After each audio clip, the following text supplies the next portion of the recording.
আসতে হবে, এবং আমি আসলে যদি দয়া করে আমাকে একটু অনুমতি দেন আগে বিদায় নিতে, সেই জন্যই আমি অনুরোধ করেছি।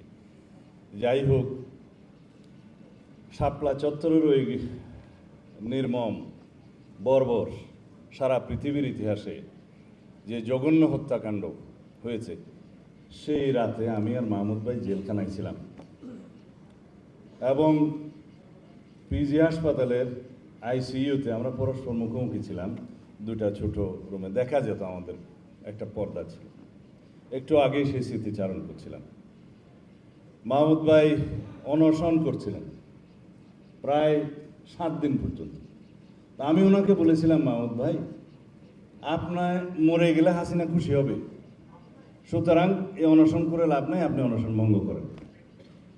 আমরা অনেকেই অনুরোধ করেছিলাম, পরে অনেক মুরব্বীদের অনুরোধে উনি অবশেষে 7 দিন পরে অনশন ভাঙলেন।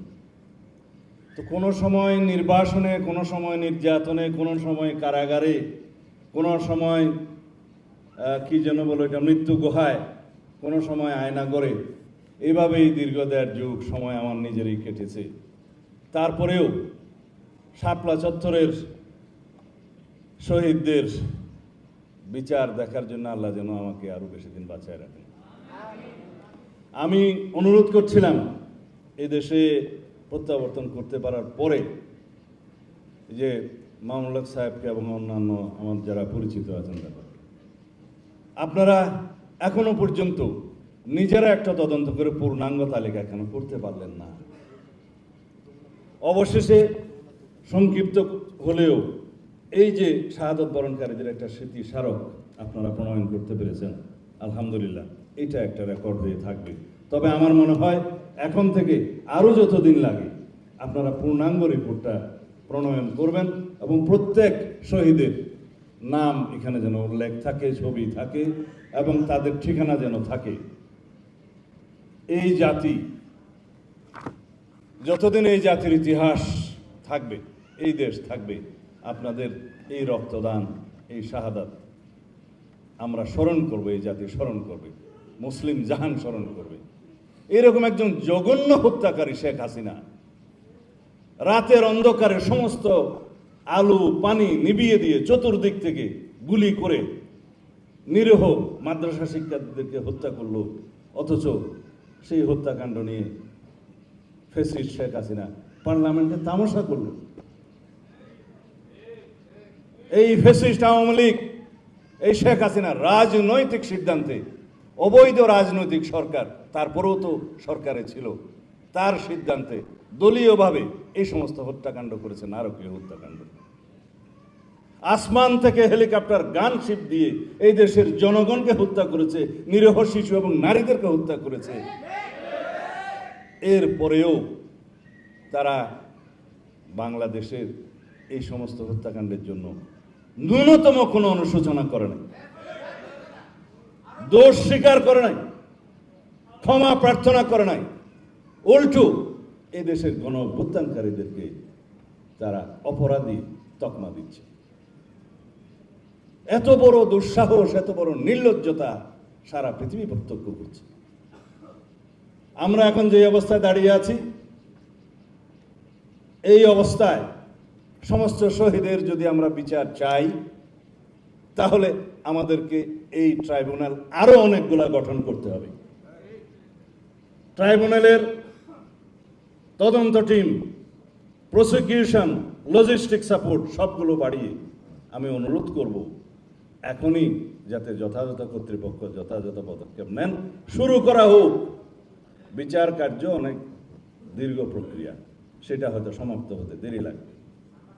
এখন যে আইসিটিতে মামলা হচ্ছে মানবতা বিরোধী অপরাধের জন্য, সেই অপরাধের বিচারও আমাদের কাছে এখনো খুব একটা দৃশ্যমান হচ্ছে না। আমরা অনুরোধ করেছি যে অন্তত কিছুটা অগ্রাধিকার বিবেচনায় কিছু গুরুত্বপূর্ণ মামলা প্রথমেই ট্রায়ালে নিয়ে আসা হোক, জনগণের সামনে দৃশ্যমান হোক, দেশবাসীর সামনে দৃশ্যমান হোক যে খুনি ফ্যাসিস্ট হাসিনা, জাতিসংঘ স্বীকৃত নিকৃষ্ট খুনি হাসিনার অন্তত একটা বিচার রায় যেন আমরা খুব শিগগির দেখতে পারি।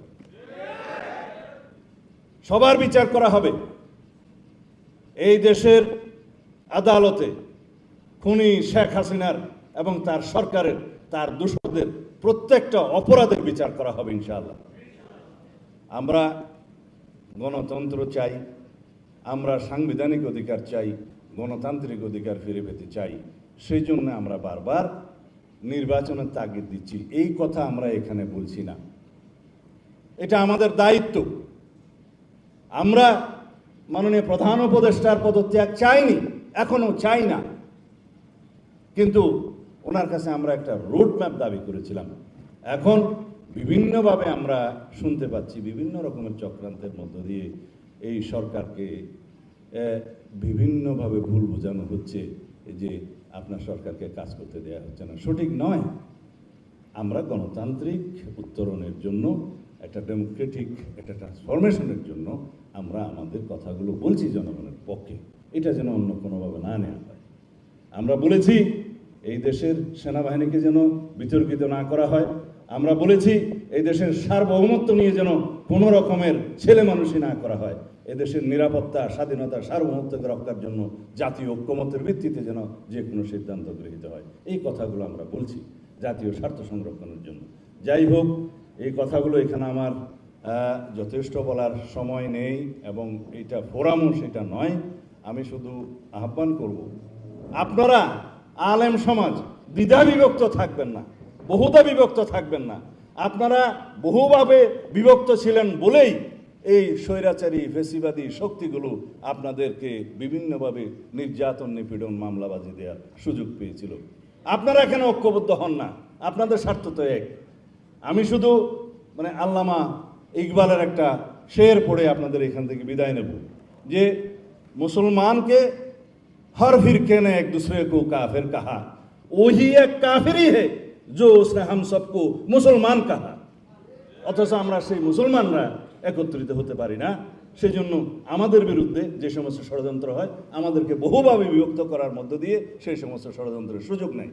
আমরা অতীতে দেখেছি আপনারা বিভক্ত ছিলেন বলে নিজেদের মধ্যে আপনাদেরকে ব্যবহার করার সুযোগ পেয়েছে, নির্যাতন করার সুযোগ পেয়েছে, জেলখানায় বন্ধ করে রাখার সুযোগ পেয়েছে। না হলে এদেশের 90-92% মুসলমানের দেশে মুসলমানদের উপর অত্যাচার করার কোনো সাহস রাখে কেউ? সুতরাং আহ্বান জানাবো, আমরা এই দেশের স্বাধীনতা, এই দেশের হাজার বছরের আমাদের যে অনুসরণ করা আমাদের যে সংস্কৃতি, সেটাকে আমরা ঊর্ধ্বে তুলে ধরি।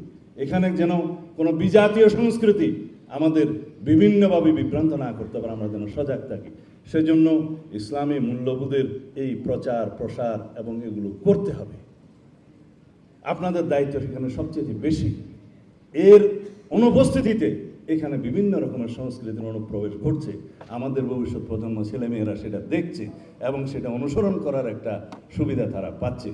সেজন্য অনুরোধ করব, আমাদের ঈমান আকীদা নিয়ে যাতে এই দেশের মুসলমানরা মৃত্যুবরণ করতে পারে, সেই ব্যবস্থার জন্য আপনাদের ভূমিকাটা সবচাইতে বেশি। আপনারা সেই ভূমিকা পালন করুন। আসসালামু আলাইকুম রহমতুল্লাহ। আমার কথা ধৈর্য ধরে শোনার জন্য শুকরিয়া আদায় করছি।